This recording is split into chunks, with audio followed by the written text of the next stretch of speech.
This podcast is a proud member of Pod Nation Media Network. Are you tired of the coffee crash? Still jittery an hour after your morning cup of coffee? Listen, I used to drink 5, 6, 7 cups a day to just keep going. The anxiety, the stomach pains, the afternoon crash, it was brutal. Then I discovered Rise Coffee, and everything changed.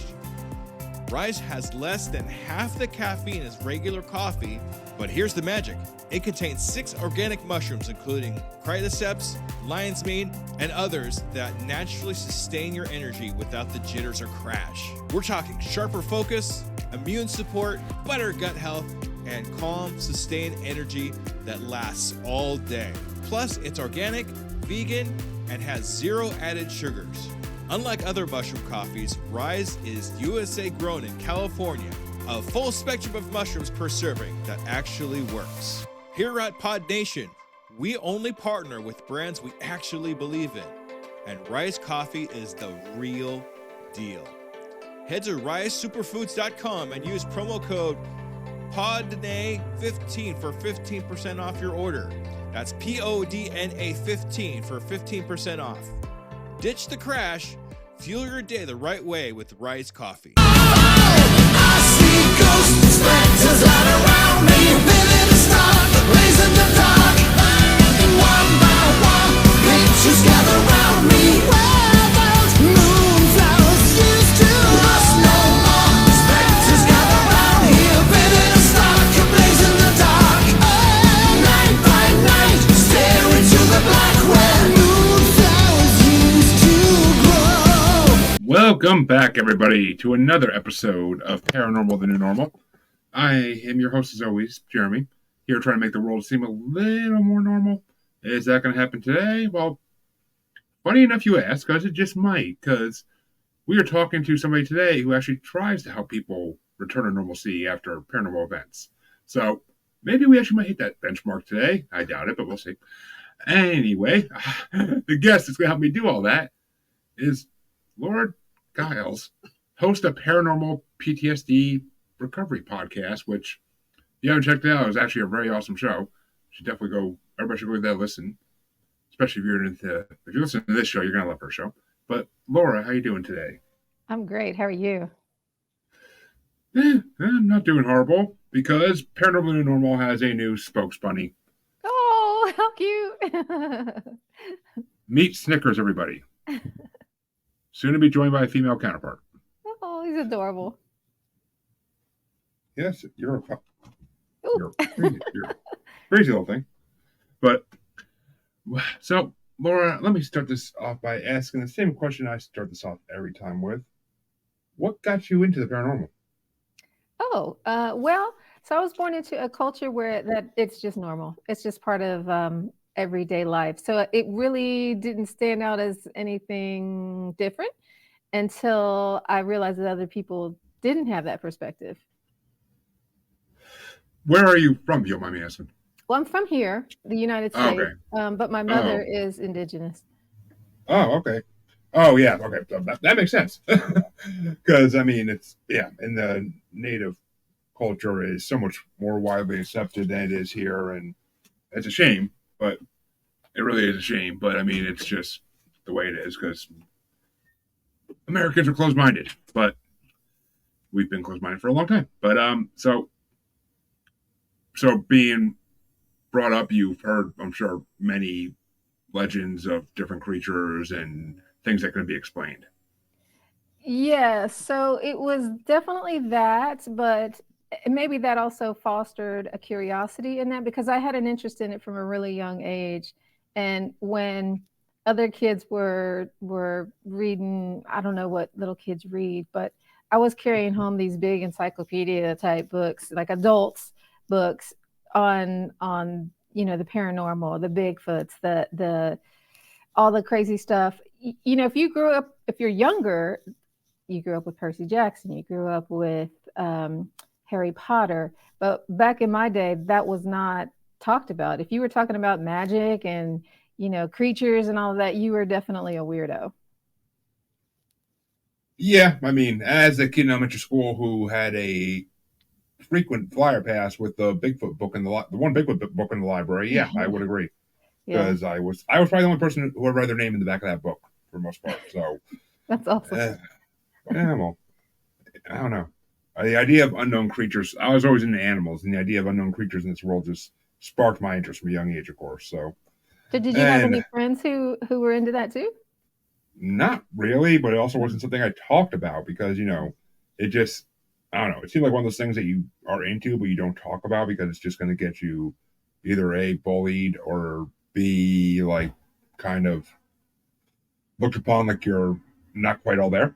So, I mean, this was the early 90s. So, not exactly, the paranormal may be the new normal now, but it wasn't the new normal back then. Yeah, That's for it sure. definitely wasn't. Yeah. I think it helped me though to have that background of where it was just a part of Yeah. reality. I mean, not just creatures, but spirituality in general, the idea that you have a soul, that it goes somewhere, there's another world. All of that's all mixed in with it as well. So, when we were talking about ghosts and everything, it was that's just what we do. It wasn't weird Yeah. at all. Yeah, I mean, I was brought up from a young age that ghosts are. I mean, I was brought up Christian, so ghosts are part of Christianity technically. I mean, the Holy Spirit. That's So, right. So ghosts are part of that. So I mean, I always kind of had a belief in ghosts, even if it was like I didn't talk about it, but it was always there.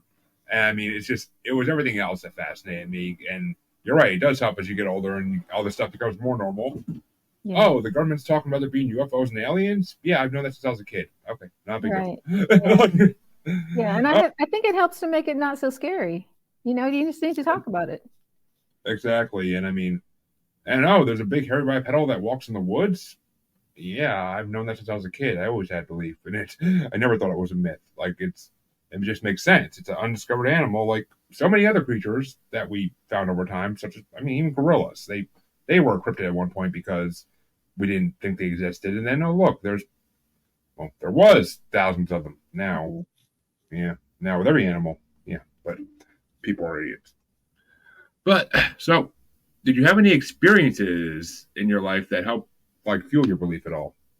Lots. Lots. Oh, we love Um, experiences on this show. the first one that's really pops out at me happened when I was reading this book on aliens.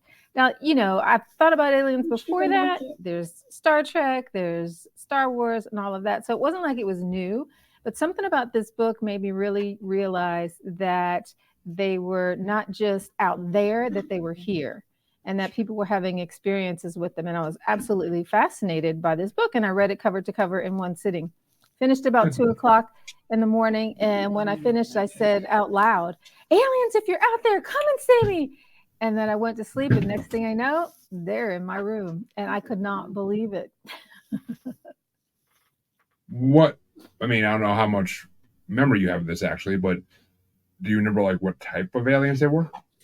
So this has been really mysterious because what I saw has not been recorded anywhere as far as I know. And I was just like, this can't be just my experience. But what I saw was 5 or 6 creatures. They were very tall, close to the ceiling. And they looked like they were cloaked, like they were wearing KKK hoods or kind of looked like Oogie Boogie with the kind of conical hat thing, but they weren't green like Oogie, they were white. And they didn't move. They talked to me telepathically. Well, actually, they didn't talk to me telepathically. I talked to them telepathically, and I'm screaming in my mind, "Who are you? What do you want? Leave me alone." And then when I said, "Leave me alone," poof, they were gone. And I could feel myself thawing out from my head to my toe because I was frozen. And I don't think it was frozen with fear. I think it was more like frozen, like, you're not going to be able to move. And I'm waiting for my feet to thaw out so I can run around the house and turn on all the lights. And it was just such a strange experience. And it didn't hit me until this week, actually, that is a screen memory. That's not what really happened. I don't know what did happen, but I'm 100% sure in my bones that was not it.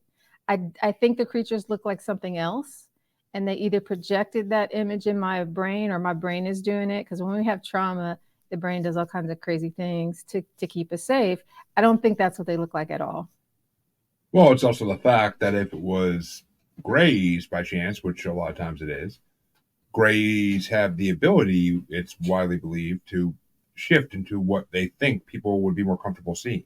Yeah. And Yeah. it's actually funny. It's actually funny you mentioned the well, actually, it's kind of funny you mentioned the like KKK hood looking thing, because I actually had a guest last week who he thought it was a ghost experience in his bedroom, seeing the same, and he used the same exact description. Really? Yes. I have never heard so. of that before. And I have looked high and low. I was like, somebody else has got to have seen this thing. That's pretty awesome. So, I mean, whether he was really seeing extraterrestrials or it was just a ghost, I don't know. But, hey, what's going on, buddy? Glad to see you watching. Perfect Soulmates was just on the show a couple weeks ago. Very good guest. Very entertaining. And appreciate the thumbs up. So, well, jeez, Bunny's going to give me a heart attack. So, as you got older in life, did you have any living in any haunted houses, any ghost experience by chance? Lots. So there was this one haunted house I went to. They were doing like a Paracon, where they had their speakers and they were talking about different things, and they had a seance at the end. It was a 2-day event. Lots of people that I never heard of, but I'm not like in the community. They could have been big people. I don't know. But what stood out about this house was that it was a hospital in the Civil War, and it was an old house. I don't think it was occupied. I don't know how they got the permission to use this thing, but has a huge reputation for being haunted, which is why that spot was chosen. And when I went upstairs, so they had some exhibits upstairs, but the upstairs was pretty vacant. There weren't a lot of people up there. But I go upstairs and it smells so bad. And I'm thinking to myself, oh my God, they really got to do something about this toilet up here. It's an old house. Like I said, I don't think it was occupied. So, I guess that comes along with the territory. Well, the next day when I went up there, the smell was in a different place. And that's when it hit me. Oh, that is not the toilet. So that's one of the things that happened there. And then in the basement is where they kept the bodies. When somebody died back then, they it's summertime. You got to do something with the bodies. And they would just put them in the cellar. So we went down to the cellar, and that was also really, really bad. I wouldn't say that I'm psychic, but I have a very good felt sense of things. And you just go down there and you just cannot breathe. It was so, so awful. And I went outside and I'm laying on the ground and I'm looking up at the sun. And my friend was like, what are you doing? I'm like, I need some different energy. And she's like, girl, you are crazy. I was like, no, I have to. Makes sense. I mean, a house that old with Civil War history especially is going to be 100% haunted, because I mean, anything to do with the Civil War basically is haunted to some degree, because it just was such a tragic event in history. But I live in the Civil War territory in Virginia. There's a lot of that around here. Yeah, I mean, I've seen videos and photos from Gettysburg, and it's the stuff you can capture down that area is ridiculous. Like, anybody who doesn't believe in the paranormal, like, go spend a couple nights in Gettysburg. Like, oh, you'll see something. I'm sure of it. Gettysburg, I mean, it's everywhere in Gettysburg. Yeah, it is, because I mean, it was one of the bloodiest things that happened on this. Well, one of many bloody things that happened on this land, I should say. There's been a lot of bloody things, but I mean, because I live in Massachusetts, so I spent a lot of time on the South Shore, and the Bridgewater Triangle is very, very haunted. So, I mean, and that's actually, there's Native American elements to that too, which is the scarier part, because, I mean, it's just any place that has Native American elements to it is usually is extremely haunted if it is haunted at that point. And so what do you think of Salem? Have you been up to Salem? I've been to Salem once, and I didn't really get anything. I mean, it's more just it's attractions nowadays. I mean, it's all haunted houses and stuff. I mean, they do the tours. We did one of the walking tours, so I walked right like over where witches were hung, and it just, I mean, I didn't really get anything. But then again, I'm not exactly the most empathic human being on earth. Like, I have some empath abilities to a degree, but it has to be pretty strong. Like in my own house, yes, I can sense the things living here. But in Salem, I don't know. I think it's just too many people. I think it's just, and I think it's a tourist attraction. I think the spirits are sprung up alone, so they don't come out. Like they don't like show themselves or let you know they're there. They just kind of like go away. Like they're like go away. We've had enough of you for the last 100 years. Like we don't need you to come through. But from what I've heard from other people who have gone there who are more into their abilities than I am, that if you go there at night and if you go near the areas I was in, like that, you can see things, you can sense things. But I was also there in the middle of the day, so I mean that's a whole other thing, you know. Well, I do think it's a good point that the tourists make a giant difference. I think anywhere you go and there's all those people, then the energy gets lost. It's just too much going on. But back in the day, they didn't have all that, and it was really spooky back then. Oh, I'm sure. I mean, yeah. I mean, it's just the amount of people in this world in general. That's more energy getting dispersed around. It weakens every energy, and Yeah. so the spirit energy is not going to be as high unless they want it to be. Which, I mean, yeah. I mean, so if you the experience, if you go into a haunted house by yourself versus going into an actual haunted house with a group of paranormal investigators, it's going to be completely different because either the spirits are going to play with the paranormal investigators and just like, you know, play little games with them, but they're not just going to show themselves out when there's a group of 20 people there trying to investigate. Like, if you go in there by yourself, there's more of a chance they'd be willing to communicate, at least in my opinion. Well, there's a house around here. I've been there 3 times for public paranormal investigations, and they have equipment that you don't. So I'm not a paranormal investigator. But they have equipment that anybody can use while you're there, and every single time I've been, they have activity, crazy activity. And there's 3 different areas where people can go, and it's busy in all of them. Now, maybe you know something about this, so I'll throw this out to you. But every time I'm there, so like if I'm in building 2, the energy goes away. And then I leave, now they got activity in 2. And the activity that was in 3 is now gone. Do you know anything about that? I mean, it may mean that you have the ability, whether it be a passive ability, to calm spirits. I mean, I don't. Well, actually, that would kind of line up since you do run a podcast about paranormal PTSD recovery. So, I mean, that it would line up that would be like in your skill set because everybody has abilities to some degree, whether they realize it or not, whether it's a known thing or not. Everybody has some kind of abilities in the spiritual realm. So maybe you just calm them. I mean, maybe your presence to them is just calming, and they're just like, all right, we're nice and calm now. You guys aren't going to see us or hear us. And then once you leave the room, once you leave the room, they get more active again. I mean, I mean, the only comparison I can think of is in the Marvel comic books. There's a mutant in the X-Men universe that negates other people's powers, and it's kind of like that's kind of like the analogy I can think of is like you kind of calm them, you kind of make them not seen. So I don't know. I mean, like if I'm at a distance and there's orbs. So I was in the upstairs window one day, and I'm looking out towards the parking lot. There's a bunch of people in the parking lot, and you can just see the orbs. And everybody's taking pictures. The stuff is showing up on camera. So it's not like, I made this thing up. And I go down there to get some pictures too. It's gone. So I can see it from a distance, but if I get up in it, I don't know what it is. I mean, the only other theory I would even have, and this is a weak one at best, is that they know they exist, so they don't feel the need to show themselves to you. I don't know. It's very weird. It's highly hypothesized that the passed on only show themselves, well, majority of the time, because they want to be seen. They want people to realize they're still there. Yeah. So if they recognize that, I mean, because it's all telepathic in the spiritual realm. So if they realize that they exist and then they're like, all right, we don't need to show ourselves to her. Let's go find somebody else to show ourselves to that doesn't believe. Like I don't know. It's like I said, it's a weak theory at best, that one, but it's the only other one I really had brewing my brain.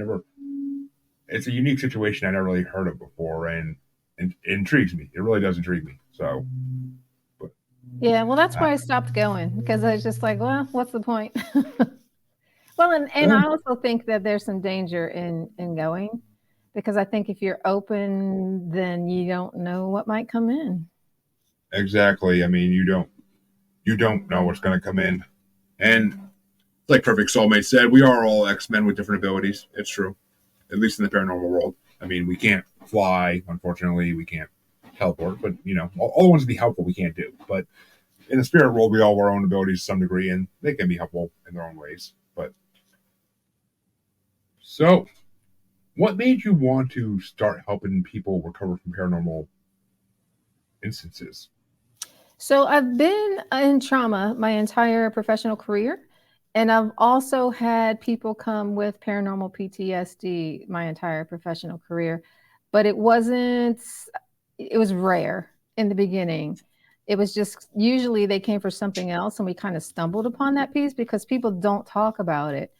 And it wasn't until I was looking for help with my own situation. It's actually the one that I told you about that I realized was a screen memory. I was like, this is it wasn't scary. It was scary at the time because I was frozen, but it wasn't like I was losing any sleep over it. I was totally calm about it until I realized there's more to this than I think, and I wanted to get some help with it by someone who I thought was qualified to be in a vulnerable place with, somebody who understood the paranormal, and somebody that I felt like was going to help me. And so I had a kind of a tall list of stuff I was looking for as a therapist. I want somebody with skills, So I finally found somebody, and I said, okay, I feel good about seeing this person. The first person I went to was a licensed person, and she had some really cool, like, different skills, stuff that I admired. And she was a forensic hypnotist. And I thought, okay, this will be good. It didn't end up being very good. I'll just keep telling my story while Jeremy deals with whatever he's dealing with, because we're live. And so she was real interested in my story, and she was kind of projecting onto me that I was seeing reptiles, or not reptiles, sorry, praying mantises. And she was telling me about her situation with a praying mantis and all of this. And it just didn't feel good because it felt like she was a voyeur on my experience, and like it was all about her and her telling me about her experiences with praying mantises. And I just didn't feel like I was having a good experience. So I was like, okay, go to the next person, who was highly recommended from MUFON. And I thought, okay, MUFON, that's cool. This time it'll be great. And that one wasn't really great either. And then that's when I was like, okay, there needs to be some kind of something set up to help connect people with services, to help people know that they need services, to help them know what to look for, and those kinds of things. I was like, this is a hole that is not being filled. And I just felt like, I have the skill set to do this, so let's just do it. And that's what led to the creation of the podcast. Yeah, the first thing you said you touched on is the praying mantis thing. That is something I've heard before, that there are experiences people have with praying mantis, whether it be extraterrestrials or cryptids, we really don't know. But I kind of lean towards extraterrestrial route because, insectoids are one of the hypothesized alien forms because there's more adaptability to survive on harsher planets than ours. So, and that idea has been around for a while too. So it's, I don't know. I can't imagine seeing like a human-sized praying mantis. That'd be creepy as crap. But and sorry about that. I had to go put the bunny back in the new cage, but I didn't want my daughter carrying it because that might not end well. But so the podcast, it sounds like it's a good idea. Honestly, because even in all the 200-something episodes where I talk to people who have had these experiences, I knew PTSD from them was a thing. It's for some of them, it definitely is a thing. But I never really thought about therapy for it or anything, because most therapists are going to laugh you out of the office if you go and talking about that. Right, and that's what happened to me. At the second one that I went to was treating it like a mental health issue, and I'm not crazy. it wasn't that, I didn't hallucinate this thing. It wasn't like he was trying to make it seem like I had, anxiety, and it's a cover for anxiety or something like that. And I know what anxiety looks like. It wasn't anxiety. Yeah, I mean, I get that. It's I mean, that's what therapists do. If you have anything outside the normal 20 issues they can deal with, they're Yeah, gonna try they're gonna try to medicate you, diagnose you as schizophrenic or any of those types of exactly. bipolar or any of those diseases, and it's I mean, because the American medical community is not they're not adapted yet to really deal with paranormal because it's not truly normal yet. It's not truly government regulated or government admitted even that the paranormal exists. They've given hints. They put signs up at parks saying "Don't feed Bigfoot." Why are we feeding something that you guys don't say exists? Excuse me. Can somebody in the government explain this to me? I would love to get them on my podcast, but it's just they don't want to admit these things exist, so there's no official medical ways to deal with it. I mean, take people who get abducted too and have strange metals in their body that can't be explained. Try to Yes, get a doctor to actually take that out of you and study it. Is yes. I know people. I've interviewed people who've gone to 20 different doctors to get it figured out before they finally find one who believes them enough to actually do it. And it's sad because we could learn so much more if the medical community actually wanted to help with this. Yeah. And sure there are other ones out there that do. I mean, I'm not going to say that they're all not willing to help. There's definitely ones out there willing to help, but it's hard to find. That's what I'm saying.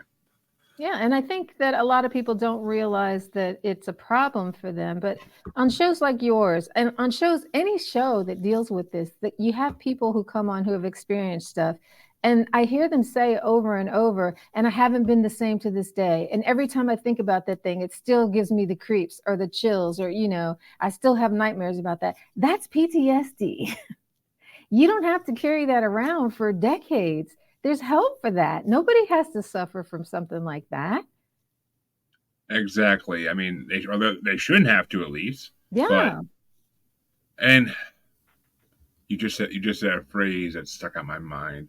Oh yeah, I haven't been the same since. Which Yeah. that's it's funny because on every paranormal based TV documentary type show, that's how every episode ends. And I haven't been the same since. Like that's the tagline of how every episode ends. Like it's just, and you're not gonna be. I mean, you're not gonna be. I mean, we just got some pictures on our security camera in our backyard a couple weeks ago, and today I'm still shook by what I'm seeing. I don't know what I'm seeing. I really don't. I can see shapes. I can see things, but I shared it out into some paranormal communities I'm in, the people I trust, their opinions, and Green Man was the only suggestion that came up, but Oh, wow. which I'm not even sure what Green Man is. Honestly, I've heard the name, but it's not something Hmm. I've actually had conversations about. But I mean, I don't know. It's weird. I don't know if it's a shadow figure. I don't know if it's spirits. I don't know. I mean, it very well could be. That was my first guess because I live in a possessed house. So I mean, my first guess was, oh, it's just rallying his dog. I'm guessing. Mm. But as then the pictures changed, and then it looked like there was a face in the sky, and it looked like there was, and I mean, the dog-looking spirit, as I call it, it changes colors, it changes shapes. Like I don't know what to make of it. Like it's hard to explain, really is. That's awesome. But I think one of the really cool things about having a society where there's so many cameras is that you catch these weird things. exactly, I mean, I've yet to find anybody who can give me a real answer what it is. Like, or, I mean, I can put one of my psychic friends and be like, "Oh yeah, that's what it is." Like they would just have the feeling. Like I don't know, but Hmm. Hmm. and the weirdest thing was the last picture had like a fiery headed thing in it. It looked like a Ghost Rider almost, like or like Dormammu in the original comic version of him. So I mean, it's weird. It's that kind of like I was like, what the fuck is that? I'm like, this is my backyard's all woods. There's no neighbors or anything, so it can't be like them having a fire in a barrel or something and me seeing like it from a distance. Like it can't be what it is. Like it's all woods. So what could it be? And it's not the entities that are in your house? I don't know. I that was my first guess. Like I said, that was my first guess. Was it's just them chilling in the backyard? But But why wouldn't we have caught them on camera before then? Is my question. So the entities in your house are not humans. Oh, I mean, they're spirits. They're spirits of the original people that lived here, and apparently my house is a stop on the road for spirits that are traveling.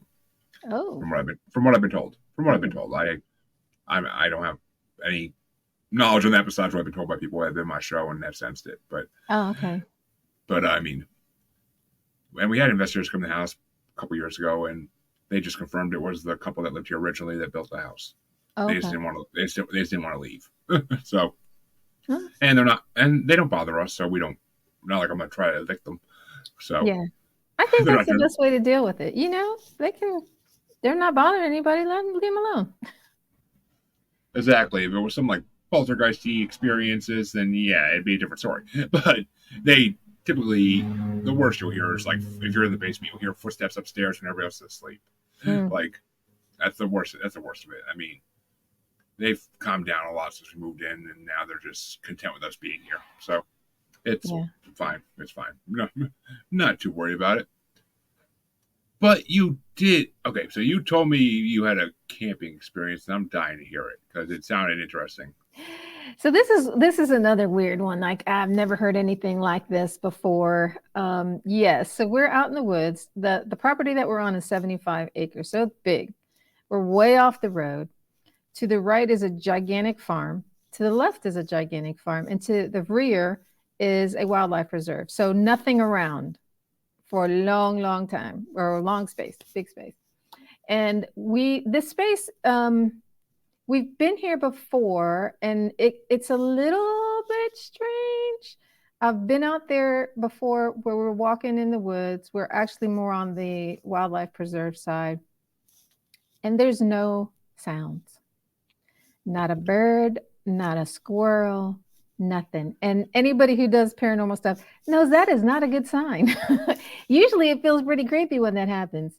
And I'm with a friend of mine who's a city dweller, and I'm like, do you hear that? And he's like, what? I'm like, there's no sounds. And he doesn't know what that means because he's in the city. He doesn't know what animal sounds in the woods are like. I'm like, that's not normal. Nothing happens that day, but I'm just put that out there to be like, this is the place where this does happen. So the day that we're out there, we see this, there's a fire pit, and there's a huge bonfire built up there. Whoever built this thing, it was beautiful, giant. And they put a lot of work into building it. And I'm like, well, why would you do all that and then not light it up? It was kind of strange. And I felt like I'm trespassing on somebody else's thing to burn down their thing that they put so much time into. But it's our weekend. We paid to be there, and we're burning it. So we burn it, and it does feel like wrong. It feels like it looks like they was set up for a ritual, and like the ritual got cut off, or it wasn't completed in some way. Well, that night we go to bed. It's at like sundown because there's nothing else to do in the dark. And we're awakened around midnight. And I know this because one of the girls had a Fitbit, and it says, oh, you woke up at midnight. The first thing you hear is little taps upon the tent. Sounds like it's raining. And it's kind of soothing sounding. So nothing strange about that. But then I hear this, I don't know what it is. It sounds like a big truck is barreling down the road, but it sounds close. And remember, the road is nowhere near us.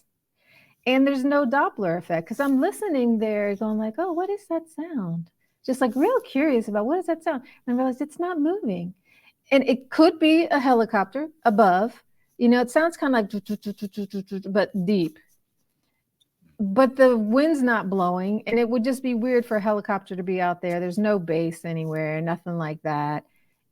But the sound goes on forever. It's like forever. It's like, why isn't this thing moving on?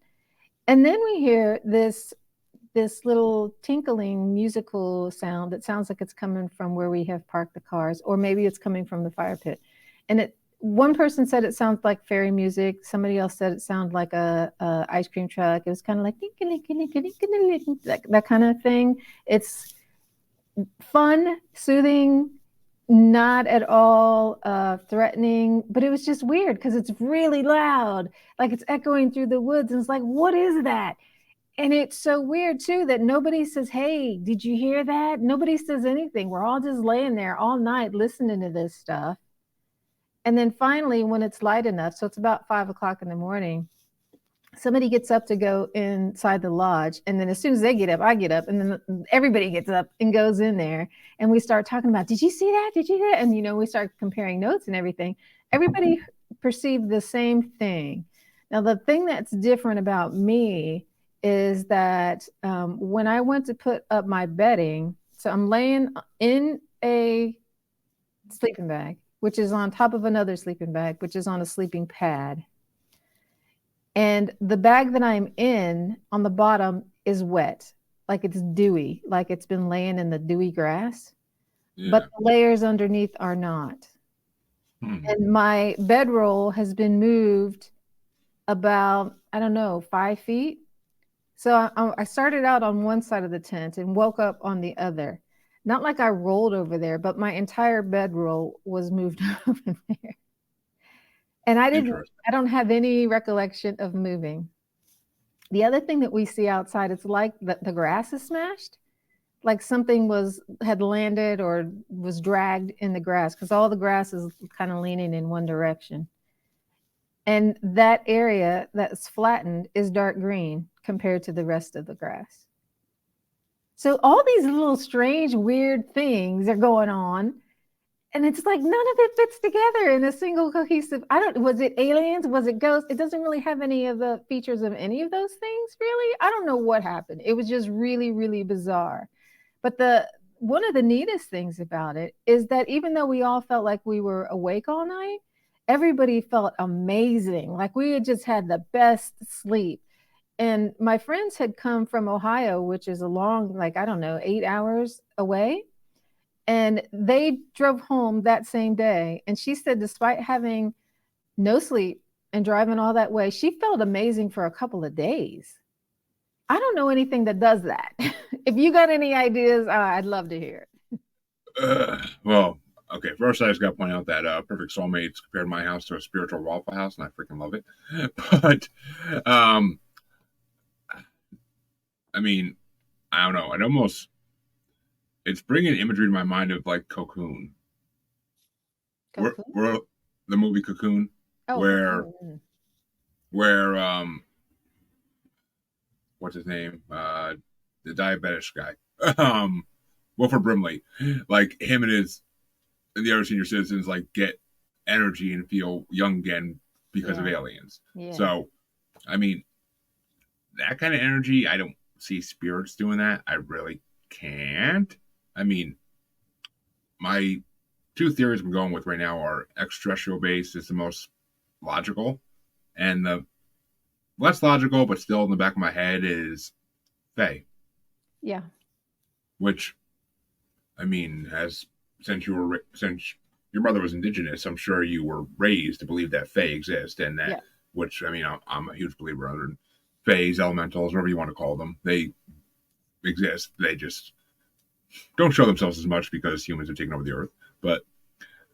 And I mean, they have been known to give people energy, happiness, like whatever you want to call it, just by being around them. So I don't know. It could be that. I mean, and there's also theories that these are the same thing, that Faes and extraterrestrials are the same thing. Like there's theories of that too. So I mean, the grass color is what makes you think extraterrestrial though, because that could be the grass reacting to whatever fumes their ship was putting out.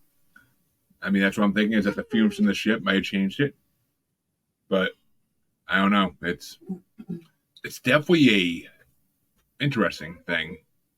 And so I don't know. I don't know what would make adults feel that way. I never heard an experience like that where adults are all usually it's experiences like this happen and everybody's exhausted the next day. Everybody feels like their energy's been drained, which makes me, I mean, I definitely don't think it was anything malevolent, like demonic or anything like that. It didn't feel like it.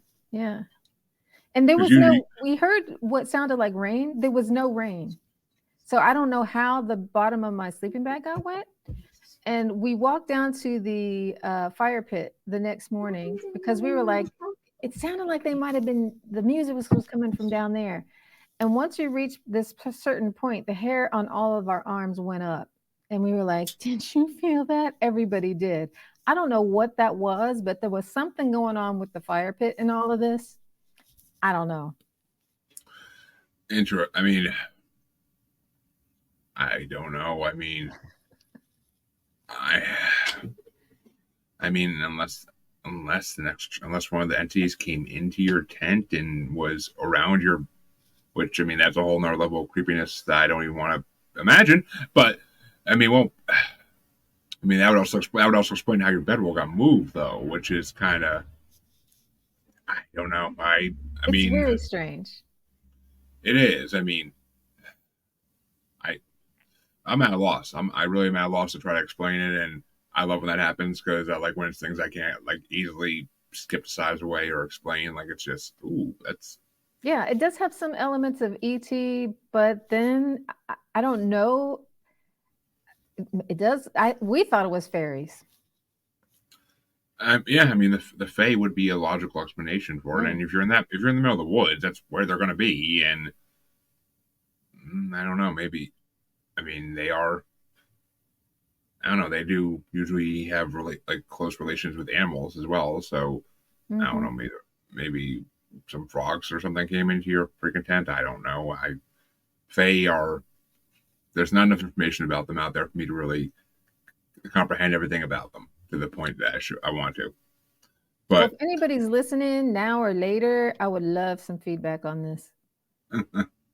Yeah. Yes, people. If you've got something for her, then feel free to reach out. That'd be awesome. Because I mean, I'm definitely not the most knowledge person in the world in paranormal, but I definitely know some people who might have better ideas than I will, even. So, yeah, we'll have to see if in replays anybody actually listens to this and is like, oh, I know what that is. I've had something similar. I hope so. Like, but what do you think?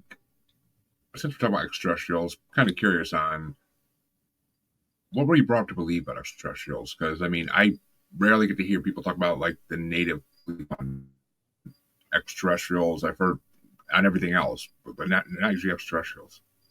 Well, a lot of native tribes believe that we came from the stars. You know, some believe that we came from the earth and there's extraterrestrials under the earth. So I think that no matter what it is, it's part of us. I think we're all one. Everything is one. Nothing can be separate from the oneness. And that's not to say that everything is good.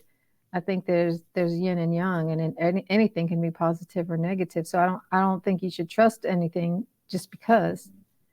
But I do think that it's all from source, whatever that source is. And I don't think it's anything to be afraid of because we're super powerful. I agree. I don't think there's anything to be afraid of. Okay, let me rephrase that. I don't think that most of the species of extraterrestrials that come to the Earth are something to be afraid of. I think there are a couple that might be, but I mean, I've heard bad things about reptilians, and the Greys aren't exactly the most friendly creatures from what I've been told. But there are plenty that are very nice, and those are the ones that connect with star seeds. Those are the ones that connect with certain mediums and psychics. So, I mean, and certain extraterrestrials are spirit guides, for God's sake. So, I mean, there's definitely good ones, more than bad, but there's always going to be bad. Yin, like you said, yin and yang, there's always going to be something bad. But it's funny because being raised in the Northeast, of course, the only native creation story we heard growing up was the whole Earth is a turtle. Like that's the only thing we ever heard because that's what our local ones believed. I mean, Mohawks and all that. So I mean, the fact that natives saying we come from the stars was a later in life revelment to me. Like it was just one of those things that I was like, all right, that makes sense. I'm like, and that forms part of my belief patterns now is that we came from the stars one way or another. I'm not sure exactly how. I'm not sure if they say that because we were created by things that come from the stars, but that's a whole I could debate for 2 hours on the origins of humankind and still not be fully done with it, but that's just the way it goes. But Yeah, I think there's a lot that we don't know, and I'm not real hung up on I have to know because I don't know that you can know. Maybe some things aren't meant to be known, and that's just part of the great mystery, and it's what makes life interesting. But I don't think you have to be afraid of it because we are part of that, and we are powerful. And I'm not saying that means that we can dominate everything. I'm just saying that we all have power and we have light, and there's more to life than this body. And I think if you cling to this life so desperately and live through a lens of fear, then you're not really living. I agree. I mean, I fully believe that. I mean, I don't get hung up on it because of the fact that I know I'm never going to know until I'm out of this human shell how creation was. Like no one is, unless you can really. I mean, I've been told by some people that they talk to extraterrestrials and that those extraterrestrials did communicate to them how life started, and same as people who talk spirits have told me the same thing. But that's you're only going by what that one source is telling you. That's Yeah. not guaranteeing that they're telling you the full truth or the truth at all.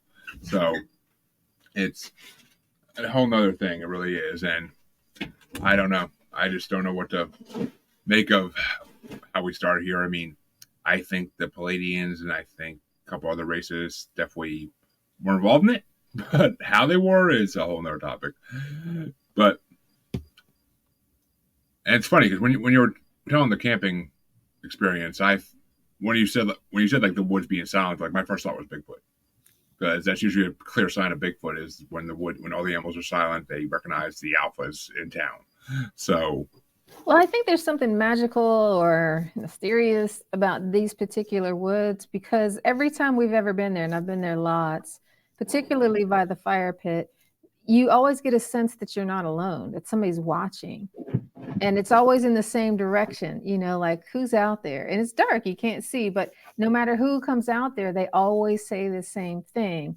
And this area is right in the area where Lee's retreat happened. And I wonder, okay, are they Confederate soldiers? I don't know. But there's seems to be a lot of different types of otherworldly entities in this place. So I don't know if there's a portal there. This is really strange, actually, now that I'm talking about it. We came out there with some dowsing rods to see, is there a portal here? And we're walking around the property, and I'm holding the rods and they're spinning in both directions, just round and round and round really, really fast. And no matter where I stand, they're just spinning and spinning and spinning. So I don't know, maybe the whole place is a portal. it's actually funny you bring that up because I have another friend, Anthony Sabalos. He's a paranormal podcaster as well, and he regularly investigates these woods down in Texas where there is a portal. And I was kind of thinking about him when you were telling like that, and I'm like, wait a minute, because I was thinking about Bigfoot, and of course, Bigfoot portals, the two kind of coincide. So I was just like, what if there is a portal in those woods, and that's why it always feels strange. And I mean, you said something about like it looked like a ritual was like not completed there either, like that someone was. So maybe somebody opened a portal there and just didn't finish the job and close it. Yes. I mean, maybe other people came around and spooked them off, or maybe something that came out of the portal spooked them off. Who knows? But I mean, I forgot about that for a hot second, the ritual part, and that just came back to me. I'm like, oh, wait a minute, yeah. So maybe they did open a portal. My sense is that when we lit the bonfire, we opened a portal. And it's crazy to say, so I don't know that I've ever said that out loud. And this is why we talk about these things. Who knows if I'm just making it up, if it's a crazy idea. I don't know, but maybe it was. I don't think so. I mean, personally, I am the worst person in the world at playing skeptic because I can't. Like, I want to believe everything is true. So, I mean, and the woods is a place where stuff like this happens. So, I mean, to me, it's just, I feel like immediately, like, yeah, it had to have happened. It must have, because it all makes sense. I mean, and the portal thing does line up very well with everything else. And who knows what got let in through that portal. I mean, everything supposedly is ultra-terrestrial at this point, according to what a lot of people believe, and they all come through these interdimensional portals of Yeah. what I mean. People, when we're saying portal, we don't mean there's going to be a big circular thing in the woods that's glowing green or blue. It's Right. these portals are not usually visible to the naked eye. Usually, if you go through them, you're through them. And I mean, it's if you go through them, hopefully you can get your way out. That's all I gotta say. But because you don't want to be stuck on the other side, I'm pretty sure. But so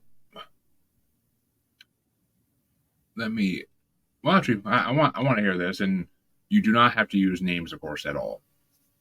What is the most interesting paranormal experience you were told you felt someone recover from? And like I said, you don't have to use names or locations. It's really, And it's a tough question, I know. That's why I had to yeah, ask it. because the experiences that people have are so different. So it's not like we get a lot of ghost ones around here because there's a battlefield nearby. Cold Harbor Yeah. is very haunted, and there's a lot of residences on Cold Harbor battlefield. So there's those types. Let's, And then for my listeners' sakes, let's try to go to one that's not ghost related. okay. My listeners like the more rare, spookier stuff, if possible. So I had a person who had an experience that they didn't know what happened, and that's common. A lot of people come in and say, I don't know what happened. Either I don't remember it or it's just so weird I can't make sense of it. And one of the things that I do is regression work. And Yeah. I don't think that it's important to remember what happened. In fact, memory can make you re-traumatized and get in the way of healing. But sometimes you want those stories. It's like closing a book. You need to know the end. So I understand the need for the story. And I didn't know where we were going with this guy, but he had the most crazy experience. If there's a matrix, he was in it. And it was like he had been in it for millennia, all alone. And it was like he had become so separated from whatever. I think in my mind it's source or something, but we never said that. He was just separated from something and alone. And there was all kinds of mental reasons why he couldn't go back. And in exploring this, it was kind of like the never ending story. And that the more that we explored, the more that he remembered. And everything just started filling in so beautifully. And he's not out of the matrix, but he's not in it anymore either. So I don't know if that makes any sense at all. But Ooh. that's definitely the most interesting one.